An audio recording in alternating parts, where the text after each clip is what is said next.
It says to find the domain and the range for both functions graphed below. So let's start off with this blue function. We see the blue line. It grows here from 0, 0 all the way up to, looks like 70 and about 310. So I'm going to say for the domain, which are my x values, I'm going to say that the domain of, c of x, we'll start over here. The domain will be, I'm going to open up a set of brackets here. I'm going to say x such that x is greater than or equal to 0, but less than or equal to 70. Now, this is a specific type of notation called SetBuilder Notation, and we'll talk about that in just a minute. The range for this function then are my y values. And it looks like, again, if I were to have a flashlight over here on the right-hand side and cast a light on that blue function, looks like it's going to go all the way back here to about 310 and down to 0. So I'd say they're the set of y values, so that y is greater than or equal to 0, but less than or equal to 310. All right, now let's take a look at our red function there, or our s of x function. And again, if I just trace that out here, it looks like if I were to cast a shadow down from the top here to find my domain, it looks like it's going to cover 0 all the way out to 70 again. So for my domain, I'd say that it's the set of x values such that x is greater than or equal to 0, but less than or equal to 70. And then for my range, again, I'm going to cast a shadow from the right-hand side. And if I trace that back to my y-axis, it looks like right around 480 down to 0. So I'll say it's the set of y's such that y is greater than or equal to 0, but less than or equal to 480. Now, I said this type of notation is known as SetBuilder's notation.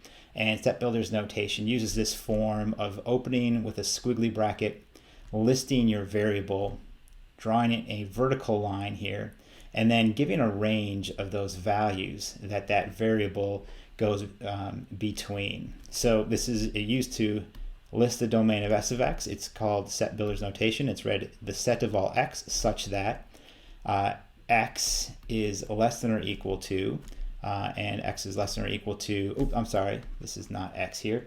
This is supposed to be 0 is less than or equal to x, and x is less than or equal to, in this case, 70. Okay, another key component of this section is talking about the real number system. Now, real number system just refers to all the different sets of numbers out there. So let's start in with the natural numbers, also known as the counting numbers. Those are simply numbers 1, 2, 3, 4, ... They keep going on. 5, 100, 101, 102, 1,000, a million, 1,000,001, 1,000,002, so on and so forth. You get the idea. Those are the natural numbers, or your counting numbers. Now, the next set of numbers is the whole numbers, which is really just the natural numbers plus 0. So it goes 0, 1, 2, 3, 100, 101, 102, a million, 1,000,001, 1,000,002, so on and so forth. You get the idea. All right, now the next set of numbers is called the integers. Integers are both positive and negative whole numbers.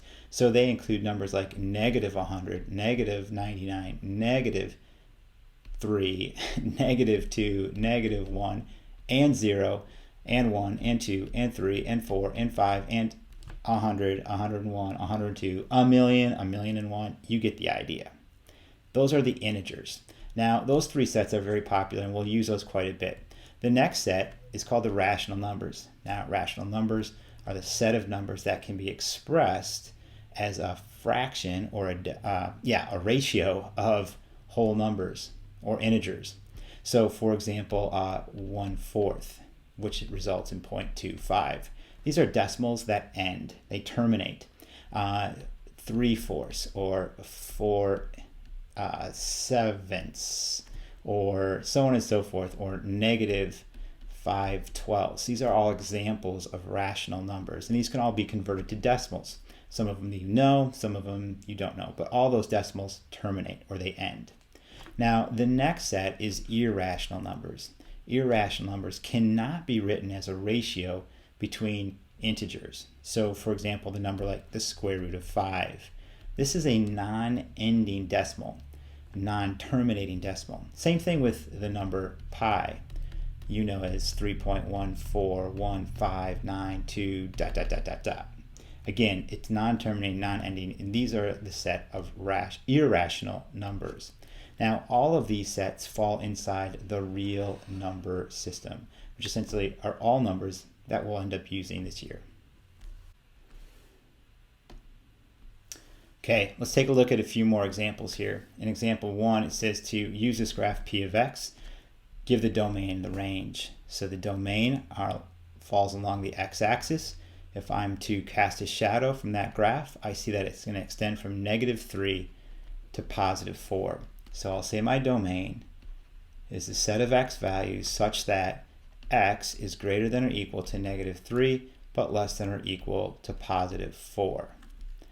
Now for my range, I know it's the set of all y values such that, and again, if I were to cast a shadow on that y-axis, here's my minimum, and up here is my maximum. So my range of values are all y such that y is greater than or equal to +2 but less than or equal to 5. Alright, now in these next two examples here, we want to take a look at the function p of x and evaluate p of x when x is -2. So p of -2 can be found by going over -2 on the x-axis and going up to the function. P of -2 therefore is +2. Likewise, P of 3 can be found by jumping over to 3 on the x-axis, going up to the function, and seeing what that P of 3 value is. It looks like P of 3 here is 4.